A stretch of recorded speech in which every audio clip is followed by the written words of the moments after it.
পরীক্ষা দিয়ে আমি আল্লাহ রাব্বুল আলামিন সর্বপ্রথম তোমাকে পরীক্ষা করব, যে এই বিপদে পড়ে ভয়ে ভীত সন্ত্রস্ত হয়ে আমি আল্লাহর উপরে তোমার ঈমানকে অটল রাখিয়া আমি আল্লাহর সিদ্ধান্তের উপরে তুমি অটল থাকো, নাকি আমি আল্লাহর সিদ্ধান্তের উপরে তুমি নারাজ হইয়া আমি আল্লাহর প্রতি তুমি অভিযোগ দায়ের করে ফেলো। এটা দেখার জন্য আমি আল্লাহ তোমাকে ভয় দিই, তোমার জন্য ভয়ের ব্যবস্থা করবো।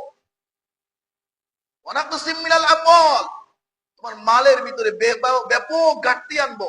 ব্যবসা শুরু করছো, ব্যবসার ভিতরে লস করবা, ব্যবসার ভিতরে লস করেই মালিককে গালি দেওয়া শুরু করো, নাকি আল্লাহর সিদ্ধান্তের উপরে অটল থেকে তোমার চেষ্টা তুমি চালায়া যাও আর আল্লাহর রহমতের আশা করতে থাকো।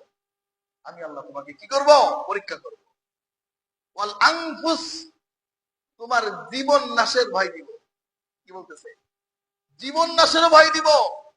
তুমি সৎ কথা বলবা, হক কথা বলবা, অন্যায়ের বিরুদ্ধে প্রতিবাদ করবা, তোমার জীবন নাশের ভয় দিব আমি আল্লাহ। যদি তুমি ধৈর্য ধারণ করতে পারো, কাদ আফলাহাল মুমিনুন, তাহলে আমি আল্লাহ বললাম তুমি একমাত্র সফলকাম মুমিন। বলেন সুবহানাল্লাহ।